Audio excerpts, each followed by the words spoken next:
오전에 하나님 말씀은 갈라디아서 6장 17절 한 구절을 이렇게 본문으로 해서 설교하겠습니다. 이제부터는 아무도 나를 괴롭게 하지 말라. 나는 내 몸에 주 예수의 표들을 지녔느니라. 이렇게 말씀하고 있죠. 자, 본문에 나온 대로 주 예수의 표들, 이런 제목으로 말씀을 전하겠습니다. 흔히 사고나 다툼으로 인해 신체에 해를 입어 상처가 생기는 경우가 있습니다. 이때 상처를 제때 잘 치료하면 아물 수 있지만 어떤 상처는 고통이 사라졌어도 신체에 상흔이 남는 경우도 있습니다. 자신의 몸에 난 상흔은 일종의 흠이기 때문에 사실은 누구도 선호하진 않죠. 그러나 어떤 상처는 자신의 인생에서 극한 훈련이나 또는 위기나 또 역경을 이겨낸 표식으로 생기는 경우가 있습니다. 보통 사람들의 관점에서 감당하기 어려운 일들을 자신이 해냈다는 생각에 굉장한 자부심을 느끼게 하는 영광의 상처가 있는 법이죠. 그렇죠? 비록 그것이 상처일지라도 창피함을 느끼기는커녕 오히려 다른 사람들 앞에서 기꺼이 자랑할 수 있는 것입니다. 이번 파리올림픽에서 양궁은 역대 올림픽 최고의 성적을 달성을 했죠. 이로써 명실상부 대한민국의 최고 효자 종목임을 입증을 했습니다. 특히 여자 단체전은 10연패라는 대기록을 달성을 했어요. 이들이 그 기록을 달성하기까지 얼마나 많은 땀과 눈물을 흘렸으며 또 보이지 않는 고통을 감내했을지 짐작하고도 남습니다. 일례로 여기 이제 강릉 출신인 걸로 제가 최근에 알게 되는데, 임시현 선수는요, 이 입술 아래에 활시 자국이 선명하게 이렇게 남아 있었다 이거죠. 그래서 경기할 때는 이게 반창고를 붙였단 말이에요. 여성으로서 얼굴에 상처가 남다는 것은 기분 좋은 일이 아니죠. 그러나 그녀는 인터뷰상에서 계속 활시가 얼굴에 닿으니까 대회에 들어오면서 미세하게 상처가 났고 또 착색도 되고 최근 들어 정말 아파서 반창고를 붙였다고 고백을 했어요.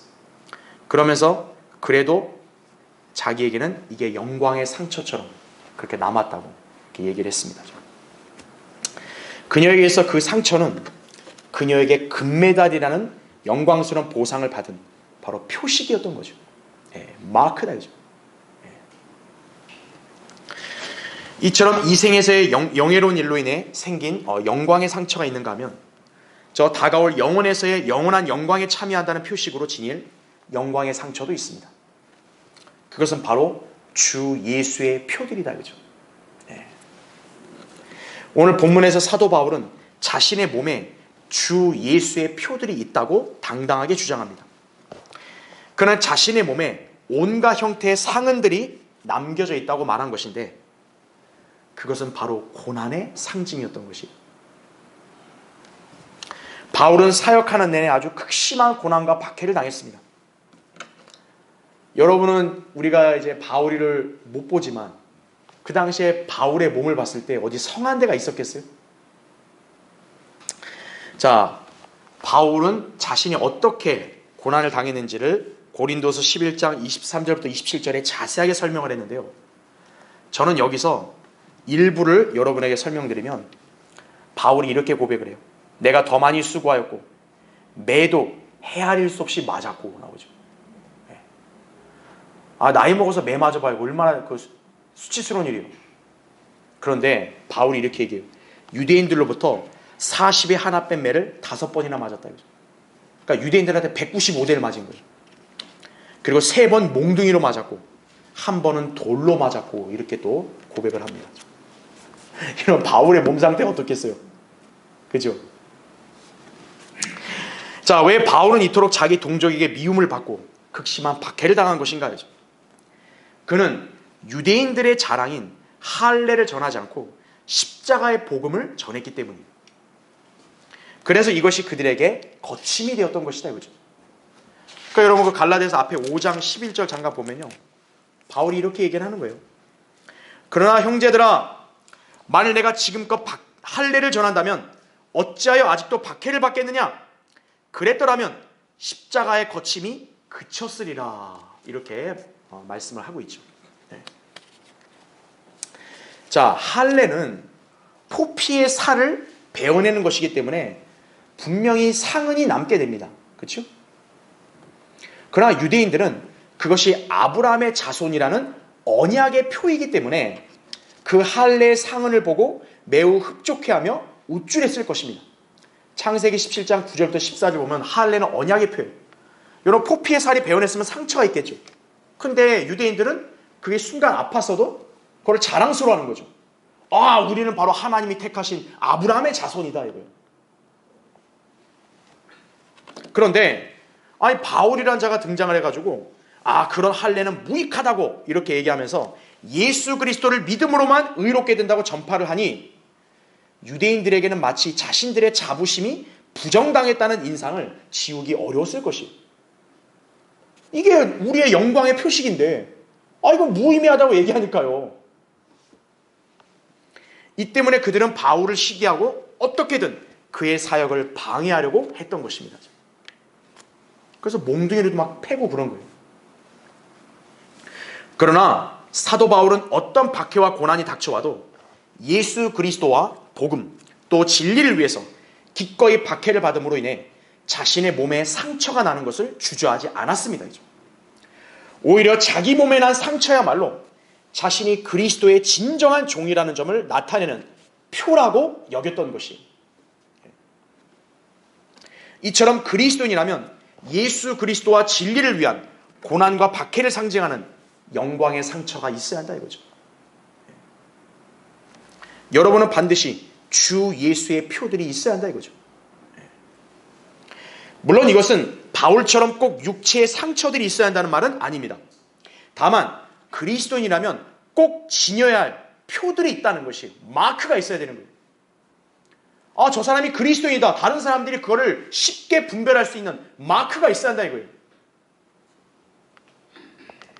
비단 그것은 상처만이 아니라 자신이 예수 그리스도를 사랑하며 그분을 위해서 성경대로 믿고 살 뿐만 아니라 그분께 속해 있다는 점을 누구나 알아볼 수 있는 그런 표식을 지니고 있어야 하는 것이. 여러분은 예수 그리스도를 위해서 어떻게 살아오셨나요? 지금까지. 여러분의 잘못이나 부주의가 아니라 예수 그리스도와 진리 때문에 내가 손해를 당했다, 내가 고난을 당했다. 여러분 그게 몇 번이나 있으세요? 나는 예수 그리스도를 위해서 어떻게 헌신하고 살아서 나는 이러한 표식이 있다고 여러분 어떤 간증을 할 수 있으세요? 그런 게 없다 이거예요. 그럼 여러분은 예수 그리스도의 종이고 또 그리스도인이라는 사실을 여러분은 당당하게 그 누구에게도 말하기 곤란한 거예요. 여러분 모두 주 예수의 표들이 있어야 됩니다. 이를 위해서는 여러분은 헌신된 그리스도인으로 살아야 되는 거예요. 바울이 헌신된 그리스도인으로 살았기 때문에 주 예수의 표가 있는 거예요. 바울처럼 여러분도 주 예수의 표들을 자랑할 수 있음을 알아야 한다 이거죠. 자, 그래서 오늘 설교의 주제는 헌신된 그리스도인은 어떤 표를 지니게 되는가 이거예요. 자, 여러분이 헌신된 그리스도인으로 살아왔으면 여러분 세 가지의 표들을 지닐 수가 있어요. 살펴보겠습니다. 첫 번째, 노예처럼 자기가 속한 주인의 소유라는 표를 지니게 된다 이거죠. 신분 제도가 엄격했던 시절에 노예는 천한 존재들이었죠. 그들은 자유나 평등이 보장되지 않았고 단지 주인의 소유물에 불과했습니다. 그래서 그들은 평민들과 구별을 짓기 위해서요, 자신들의 신분이 노예라는 점을 몸의 표식으로 지녔어요. 그래서 그 옛날에는 이 불로 달군 쇠로 몸을 지져가지고 노예 등급을 딱 이렇게 몸에다가 박았다 이거죠. 또는 자기 주인의 이름을 그렇게 새기기도 했다고 합니다. 노예는 그런 존재예요. 노예는 자기 영달을 바라지 못할 뿐더러 자기 족보도 없어요. 아예 자기 자체가 없는 거예요. 노예는 그저 주인의 뜻에 따라 살아야 할 뿐이다 이거죠. 자, 예수 그리스도의 보혈로 구원받은 성도들 역시 그리스도께 속한 종들이 되었습니다. 여러분의 신분은, 여러분이 구원받았다면요, 예수 그리스도의 노예라는 점을 아셔야 돼요. 우리가 구원받기 전에는 모두 마귀의 진영에 속해 있었지만 주님께서 친히 핏값을 지불하셔서 우리를 자신의 소유로 삼아 주셨다는 얘기죠. 고린도전서 6장 19절 20절에는 너희 몸은 너희가 하나님으로부터 받은 바 너희 안에 계신 성령의 전인 것을 알지 못하느냐? 너희는 너희 자신의 것이 아니니라. 너희는 값을 치르고 산 것이니 그러므로 하나님의 것인 너희 몸과 너희 영으로 하나님께 영광을 돌리라. 이렇게 말씀하고 있는 거예요. 이것이 그리스도인의 정체성임을 알아야 됩니다. 노예는 자기 자신을 드러내거나 자기의 몫을 이렇게 소유할 자격이 없어요. 오로지 자기 자신뿐만 아니라 자기가 지닌 모든 것은 주인의 소유라 이거죠. 그래서 노예는 자기 멋대로 사는 게 아니에요. 주인께 자신을 맡겨야 하는 거예요. 주인의 처분을 기다리고 그 처분대로 가야 되는 거예요. 이처럼 그리스도인도 더 이상 자기 자신을 드러내거나 자신이 지닌 모든 것들을 자기의 것으로 여겨서는 안 돼요. 구원받았으면 먼저 그분께 헌신해야 한다 이거죠. 로마서 12장 1절에 나온 대로. 여러분 헌신이 뭔지 아세요? 헌신은 여러분이 여러분 자신을 부인하는 거예요. 저란 인간이 이제 없습니다. 그러니까 내가 지금 누리고 있는 건 이건 내 게 아닙니다 이거예요. 심지어 내 몸도 내 게 아닙니다 이거예요. 그분을 믿는 믿음으로 이제 우리는 이 땅을 살아야 하는 것이다 이거죠. 그러면 나란 존재는 어떻게 됐을까요? 여러분은 예수 그리스도를 믿는 순간 여러분 자신은 주님과 함께 십자가에 못 박혀 죽은 거예요. 그게 그리스도인이다 이거죠. 갈라디아서 2장 20절에 나온 말씀이 내가 그리스도와 함께 십자가에 못 박혀 있으나 그럼 원래 죽어야 되잖아요. 그렇죠? 그럼에도 나는 살아있노라 이거죠. 그러나 내가 사는 것이 아니요 그리스도께서 내 안에 사시는 것이라 이거죠. 내가 이제 육신 안에서 사는 삶은 나를 사랑하시어 나를 위해 자신을 주신 하나님의 아들을 믿는 믿음으로 사는 것이라 이거죠. 이러한 삶의 자세가 바로 그리스도의 종임을 나타내는 주 예수의 표인 것입니다. 인류 역사에서 모든 노예들이 항상 불행했던 것만 아닙니다. 노예라는 신분 자체가 중요한 게 아니고 어떤 주인을 만나느냐가 중요한 거죠. 그렇죠? 그러니까 노예들이라서 다 무조건 비참한 게 아니었어요. 어떤 노예는 정말 선하고 후덕한 주인을 만나서 행복하게 산 노예들도 있다고요. 자, 하물며 우리 그리스도인들의 위상은 어떻겠어요? 세상의 그 일반 노예들과 감히 비교가 되겠어요? 우리의 주인은 온 우주 만물의 주인 아니에요. 그렇죠? 우리의 주인은 우리를 사랑하셔서 자신의 생명을 내어놓았잖아요. 노예를 위해 자기 생명을 내놓는 주인 봤습니까?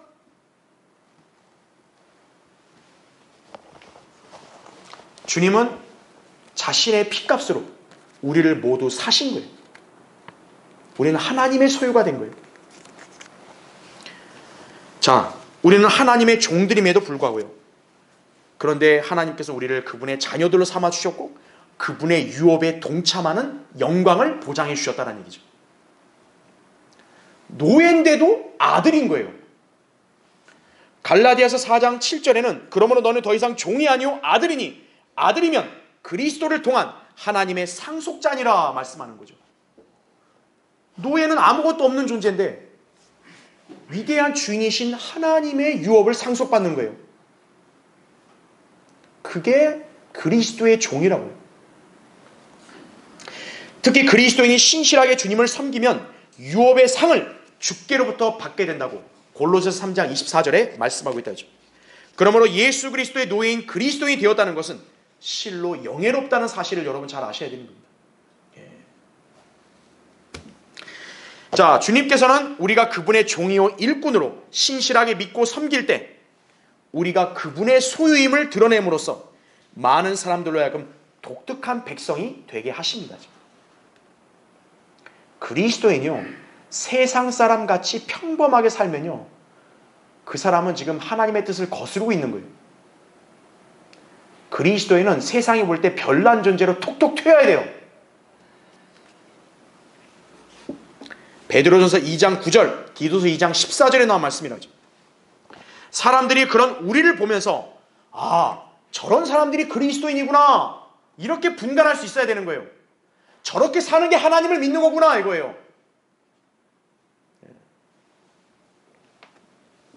만일 여러분이 자기를 부인하기는커녕 오히려 자기를 드러내고 자기 영광과 자기 유익을 추구하는 삶을 살면요, 그 사람에게는 그리스도인이라는 표식이 발견이 되지 않는 거예요. 왜죠? 세상 사람들 다 똑같이 그렇게 살고 있거든요. 이 땅에 사는 사람들 다 자기 영광과 유익을 살잖아요. 그리스도인이라 하면서 자기도 그렇게 살고 있으면 자기가 무슨 표가 있어요? 그 성도는 무늬만 하나님의 자녀일 뿐 그에게서 주 예수의 표는 보이지 않는 거예요.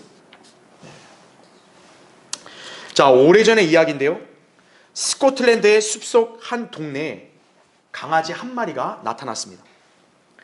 이 강아지가 엄청 더럽고 못생겼어요.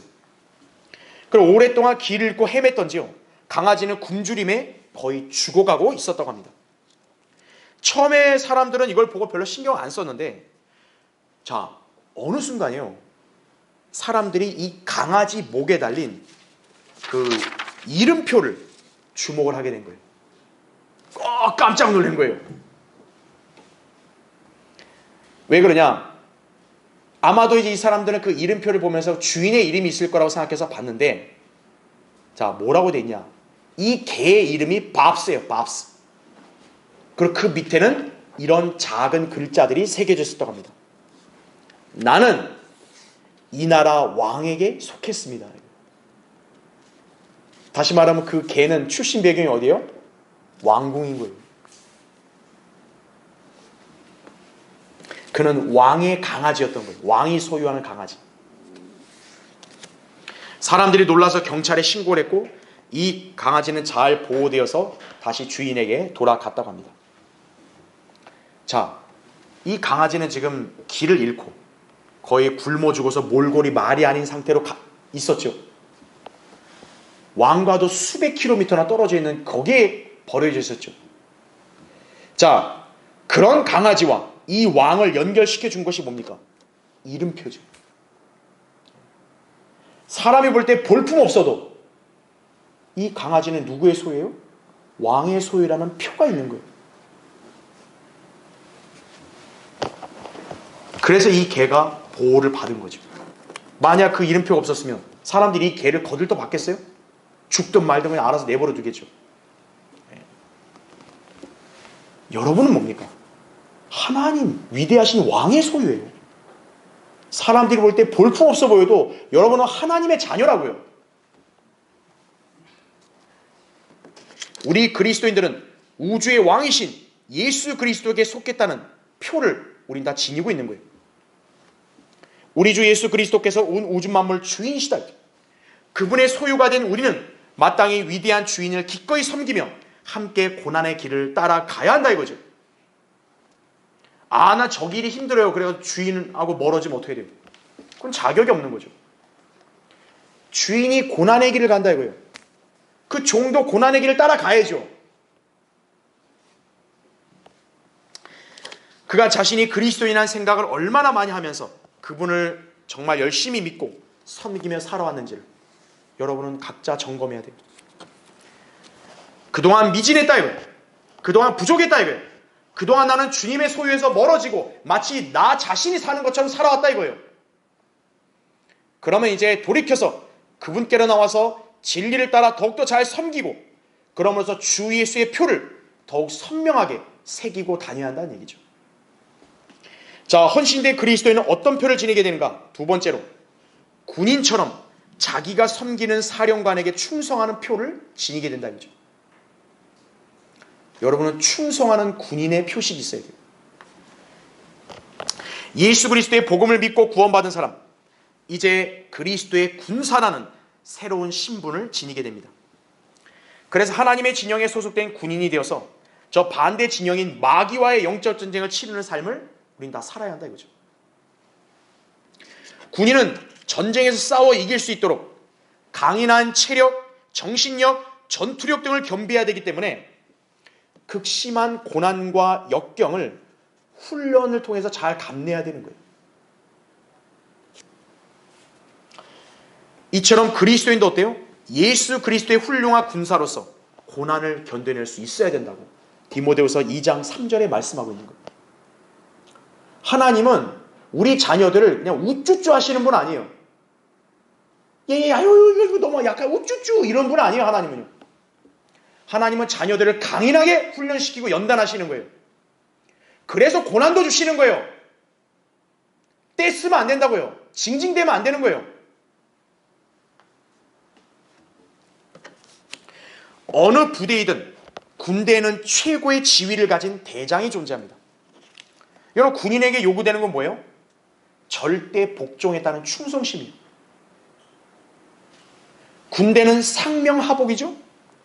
대장의 명령이면 무엇이든 심지어는 죽음을 요구하는 일도 주저없이 해야 되는 것이. 사령관이 죽으라 그러면요, 군인은 죽어야 돼요. 그게 군인의 숙명이에요.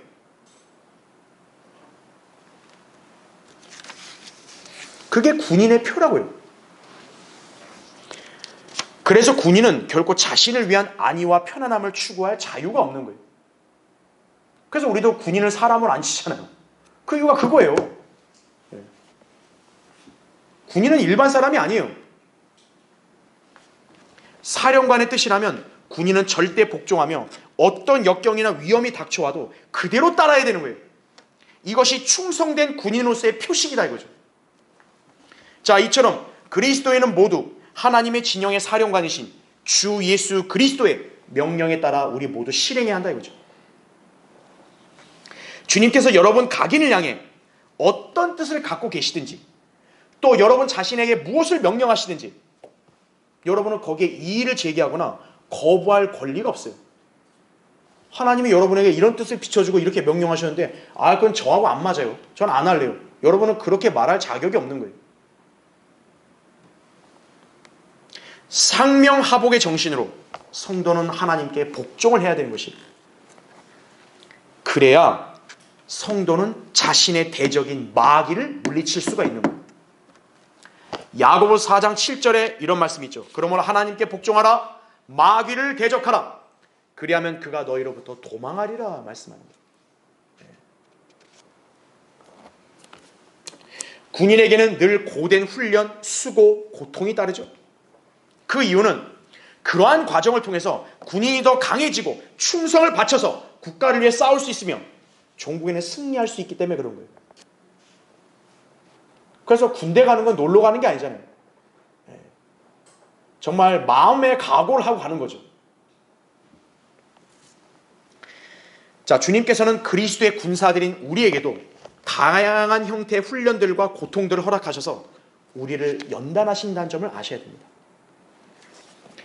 그로 인해서 시련과 역경이 나에게 닥쳐왔다 이거죠. 그리고 내가 그 시련과 역경을 겪다 보니까 내가 상처들이 생겼다 이거예요. 또 내가 고통들로 괴로워하고 있다 이거죠.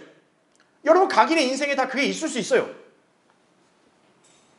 이때 어리석은 성도들은 순간 그거에 낙담을 해가지고 예수 그리스도를 따르며 그분을 위해 영적 전쟁을 치르는 삶을 포기해버리고 맙니다. 너무 힘들다. 너무 괴롭다. 나 이 신앙생활 안 할래. 이거죠. 그냥 적절하게 그냥 좋게 하고 갈래. 포기해버리는 거예요. 그가 주님으로 인해서 받은 고난의 흔적은 사라지게 되는 거예요.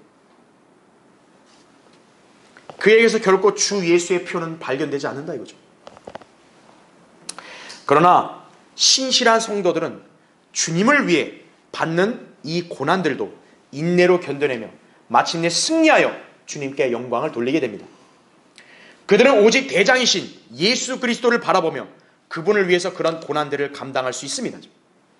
이것이 바로 예수 그리스도의 충성된 군사들의 표식이다 이거죠. 주님께서는 그런 성도들을 통해서 영광을 받으신다는 점을 알아야 합니다. 자, 한번 찾아볼까요? 여러분 베드로전서 4장 한번 보십시오. 자, 베드로전서 4장 12절부터 일단 보겠습니다. 사랑하는 자들아, 너희를 연단시키려는 불같은 시련에 관하여 너희에게 어떤 이상한 일이 일어난 것처럼 이상하게 여기지 말고 도리어 너희가 그리스도의 고난에 참여하는 자들이 되는 것이니 즐거워하라. 이는 그의 영광이 나타나실 때 너희도 큰 기쁨으로 즐거워하게 하려 함이니라 말씀하고 있는 거죠. 나에게 이렇게 아주 극심하고 고통스러운 시련이 왔습니까? 이거요. 이상하게 여기지 마라 이거요. 하나님의 자녀는 평안하고 안락하고 그렇게 사는 거 아닙니까? 아니다 이거예요. 불같은 시련이 닥쳐올 수 있다 이거예요. 그건 뭐냐면 내가 그리스도의 고난에 참여하고 있는 거라고요. 그러니까 여러분 그 밑에 16절 보세요. 그러나 만일 너희가 그리스도인으로서 고난을 당하면 부끄러워하지 말고 오히려 그 일로 인하여 하나님께 영광을 돌리라 말씀하는 거예요.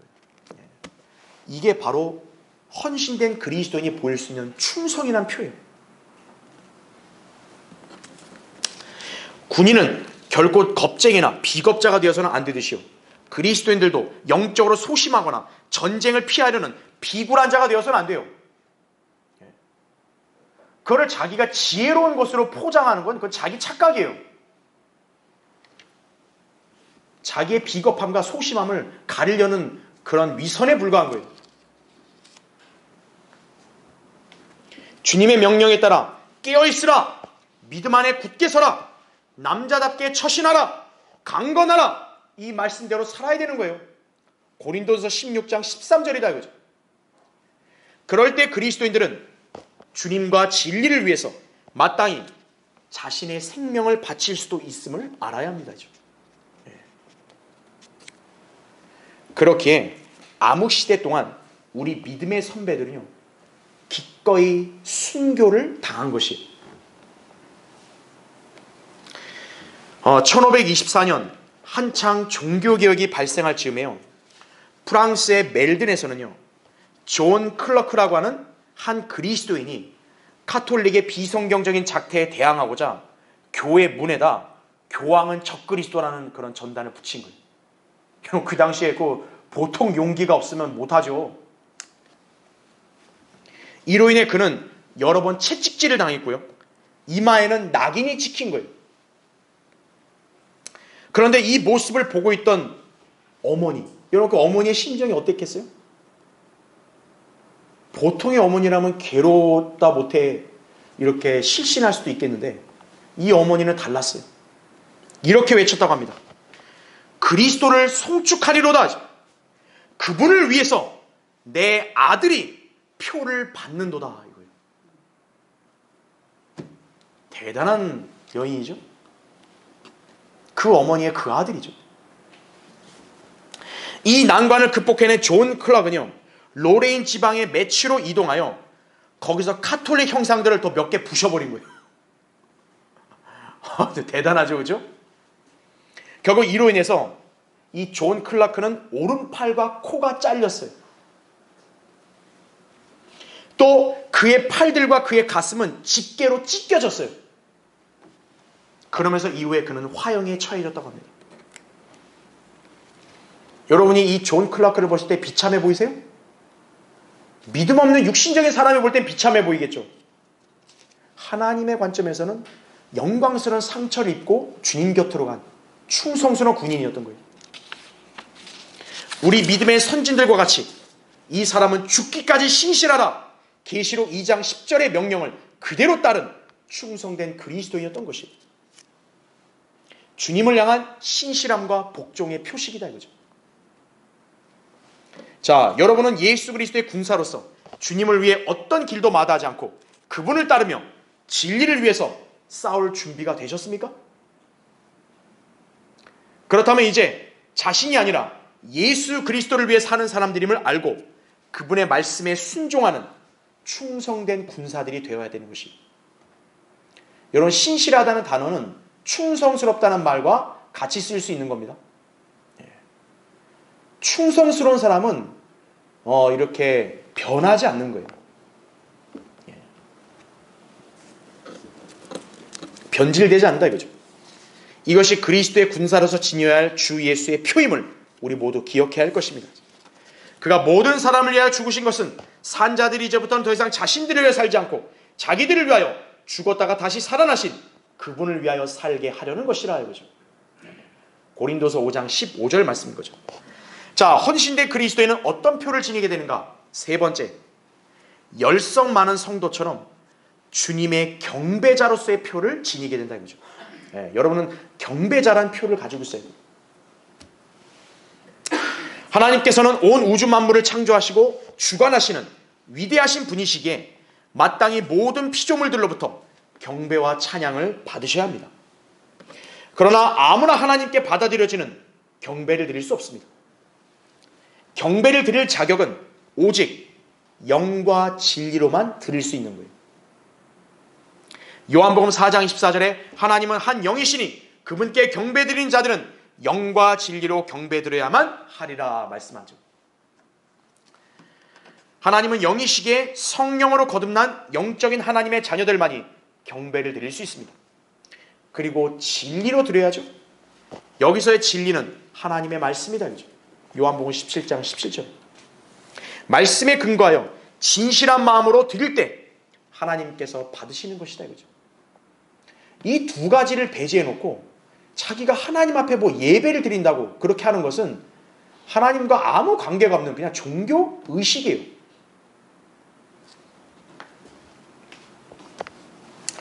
경배를 드릴 자격은 오직 성경대로 믿는 그리스도인에게만 있는 거예요.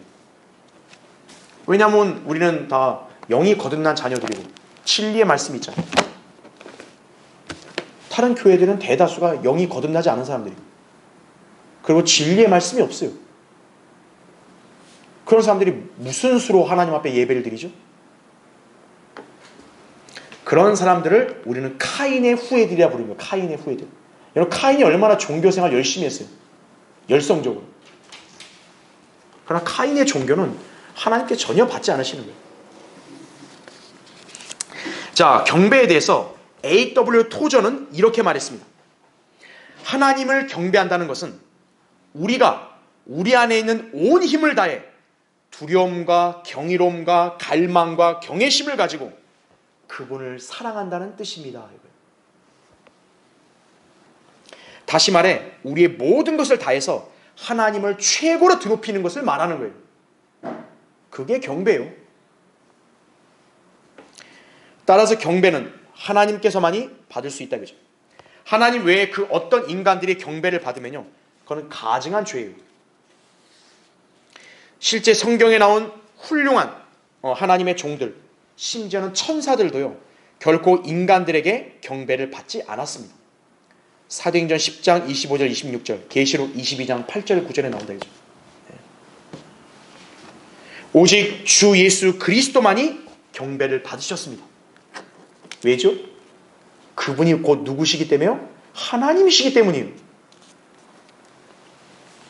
따라서 우리는 예수 그리스도를 찬양하며 그분을 드높이는 경배의 삶을 중심으로 삼아야 되는 것이에요. 빌립보서 1장 20절에 항상 그러하듯이 지금도 온전히 담대하여 살든지 죽든지 그리스도가 내 몸 안에서 늘 높임을 받으시게 하려는 것이라. 이거죠. 신약 그리스도인들에게 주신 계명은 오직 두 가지인데요. 첫째가 마음과 생각과 힘을 다하여 주 하나님을 사랑하라는 것이고요. 둘째가 내 이웃을 사랑하라는 것입니다. 이 첫째 계명, 주 하나님을 사랑하는 것을 온전히 실행하기 위해서요, 우린 늘 주님께 경배를 드려야 되는 것이에요. 하나님께 경배 드리지 않는 사람은요, 하나님을 사랑하는 게 아니에요. 영과 진리로 경배 드리지 않고 자기 식대로 무슨 경배 드린다고 하는 사람들, 그건 하나님 사랑하는 거 아니에요.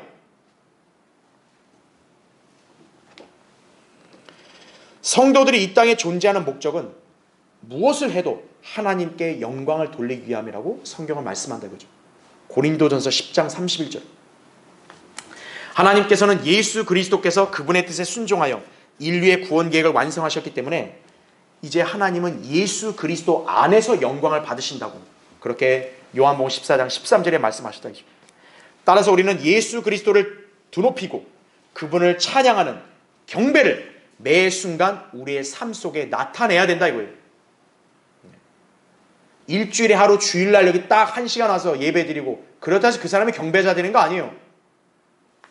여러분 인생의 매일 매 순간 여러분의 삶에는 예수 그리스도가 가장 최우선으로 두높여지셔야 되는 거예요. 그게 경배예요. 여러분의 마음과 생각을 예수 그리스도와 진리의 말씀으로 채울 때 여러분이 경배자의 표식을 갖는 거예요.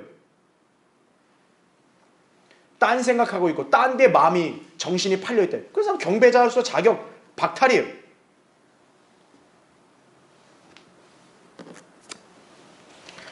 경배는 성도가 단순히 주일에 교회에 출석해서 예배 드리는 것만이 아니라 매일 각자의 삶 속에서 얼마든지 드릴 수 있습니다.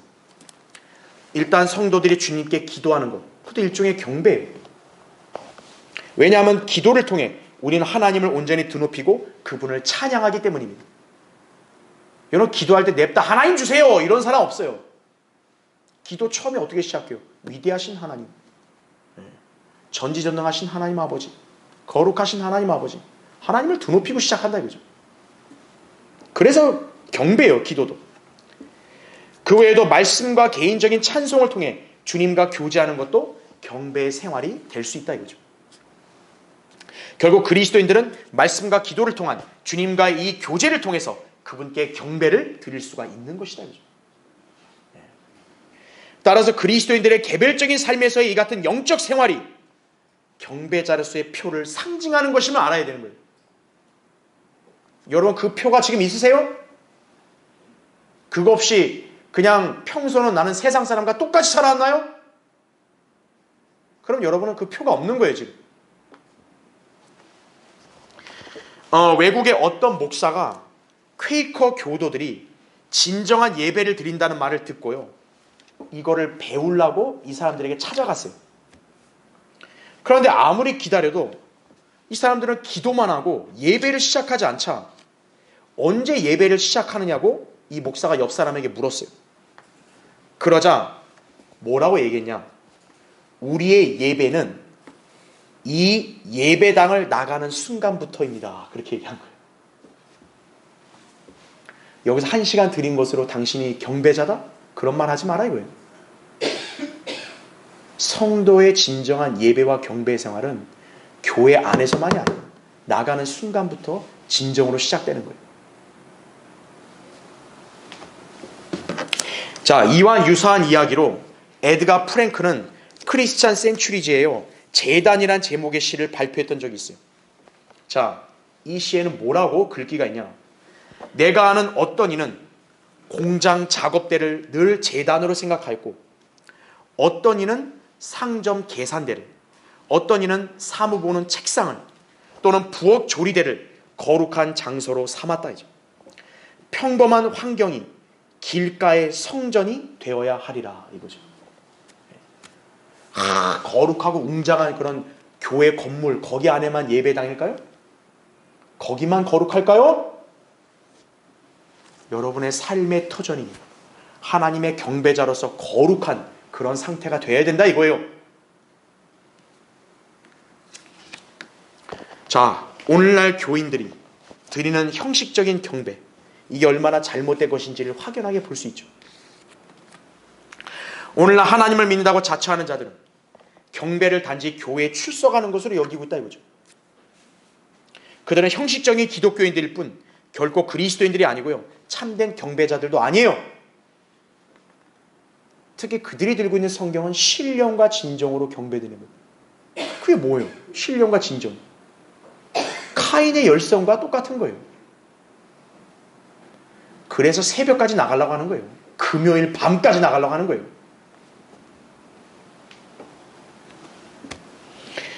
그런 자들에게는 경건의 모양은 있을 뿐 경건의 능력은 없습니다. 성경은 그런 자들에게서 마땅히 돌아서라고 명령하는 거예요. 돌아서라 이거예요. 아, 그대로 같이 있으면 나도 예배 드리는 거 맞죠? 아니다 이거예요. 돌아서라 이거예요. 디모데후서 3장 5절에 하신 말씀입니다. 외형적으로 화려하고 사람들이 열광하는 경배의 찬양, 그걸 드리면 경배자인가요? 주일 예배만 중시하고 나머지 날은 그냥 세상에 속해서 자기를 위해 열심히 사는 그런 성도들, 진정한 경배자들이 아니에요. 경배자로의 표가 있어야죠. 경배자로의 표. 주님은 여러분에게 그 표를 보기 원하시는 거예요. 여러분 중에서도 그러한 형식적인 신앙생활하는 성도가 되는 일이 없도록 각별히 주의해야 합니다. 주님 말씀에 따라서 매 순간 경배의 삶을 우선적으로 실행하는 그런 성도들만이 경배자로서의 진정한 주 예수의 표들을 지니고 있는 것이에요. 자, 제가 한 예를 든다면 무릎이 아픈 성도가 있다 이거예요. 왜 무릎이 아픈가 이거예요. 하나님 앞에 자주 무릎을 꿇어 아프다 이거예요. 그게 가장 영광스러운 상처죠. 그렇죠? 하나님의 신실한 종들 중에는 몸이 망가진 분들이 많아요. 그럼 그분들에게 있어서 그것이 굉장히 고통스럽고 못 견디냐? 오히려 그것을 하나님 앞에서 영광스러운 그런 고난의 표식으로 한다 이거예요.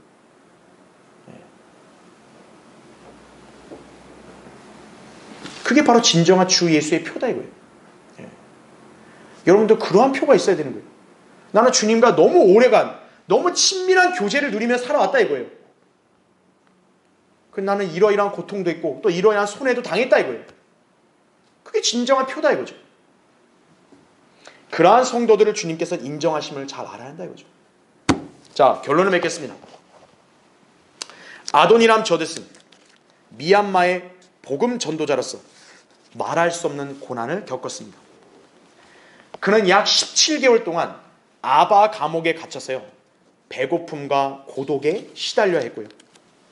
그 결과 그를 묶었던 사슬과 수갑을 채운 자리가 흉한 상처로 남게 되었어요. 그러나 출감 후에도요, 그는 여기에 굴하지 않고 복음을 전할 다른 지역을 허락해달라고 정부에 요청을 했어요. 그러자 불신자였던 한 통치자가 이를 거절하면서 다음과 같이 말했다고 합니다. 자, 왜 거절했는지 그 속내를 이 사람은 밝혀요. 내 백성은 전도자 따위가 하는 말에 현혹될 바보들이 아니야. 그런데 그들이 네 상처를 보고 감동받아 너 종교로 개종할까 두려워.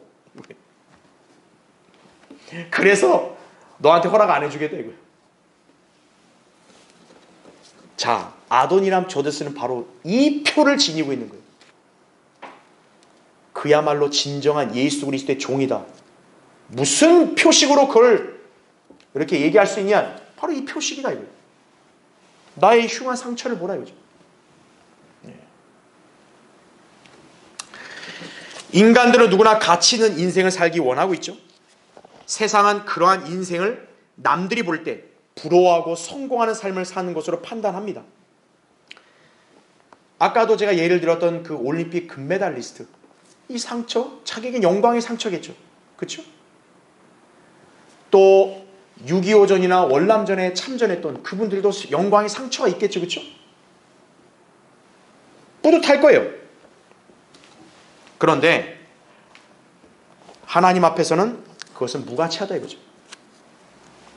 영원에서 기억되는 것은 이 땅에서의 그런 성공을 위한 상처가 아니에요. 하나님의 뜻을 행하고 그분을 위해 살았던 성도들만이 영원에선 기억되는 거예요. 요한일서 2장 17절에 나온다 이거죠. 그들에게는 가장 영광스러운 주 예수의 표들이 있는 것이에요. 예수 그리스도께서는 하늘의 영광을 버리시고 이 땅에 오셔서 우리를 구원하시고자 채찍을 맞으시고 못에 박히신 그런 상처들이 있다 이거죠. 우리 그리스도인들은 주님의 고난의 발자취를 따르는 사람들이기 때문에 그분을 믿고 섬긴 결과 받을 수 있는 고난과 시련의 흔적들을 늘 지니고 있어야 한다 이거죠. 여러분은 예수 그리스도와 함께 십자가를 지고 그분을 위해서 마땅히 수치와 모욕도 견뎌내고 고통이나 상처 등도 능히 감수하겠다는 각오를 지니고 살아야 한다 이거죠. 그래야 여러분이 이 마지막 배교의 시대에 믿음을 지키는 거예요. 이러한 사람들이야말로 진정한 그리스도인들임을 알아야 합니다. 지금. 여러분의 몸과 또 여러분 각자의 생활에 주 예수의 표들을 얼마나 지녔는가를 상기해 보십시오. 내가 그리스도의 종이다 이거. 나는 예수 그리스도의 충성된 군사다 이거. 나는 예수 그리스도를 온전히 경배하는 경배자다. 그럼 여러분이 그 표를 지니고 있는가 이거예요. 만약 그러한 표들이 여러분의 삶 속에 발견되지 않는다면 여러분은 지금 부끄러운 그리스도인으로 살아가고 있는 거예요. 우리가 자랑할 건 뭡니까? 예수 그리스도의 십자가뿐이에요. 갈라디아서 6장 14절에 나오는데, 여러분이 진리를 따르고 성경대로 믿고 세상으로부터 멸시를 당하거나 사람들로부터 박해받는 걸 두려워하면 안 돼요. 내가 상처를 받을까 봐, 내가 내 인생에 뭔가 어떤 상흔이 남을까 봐 그런 걸 두려워하고, 그래서 진리를 따르는 것에 돌이키면 안 된다 이거예요. 그것이 오히려 여러분을 하여금 예수 그리스도를 가장 올바르게 믿고 섬기며 따르는 그리스도인이라는 표식인 거예요. 여러분은 이런 표식을 지닌 그 인생을 살아야 돼요. 바울처럼 여러분도 그 누구 앞에서도 나는 주 예수의 표들을 지니고 있다고 그렇게 당당하게 간증할 수 있는 그러한 성도들이 되기를 바랍니다. 자, 기도하겠습니다.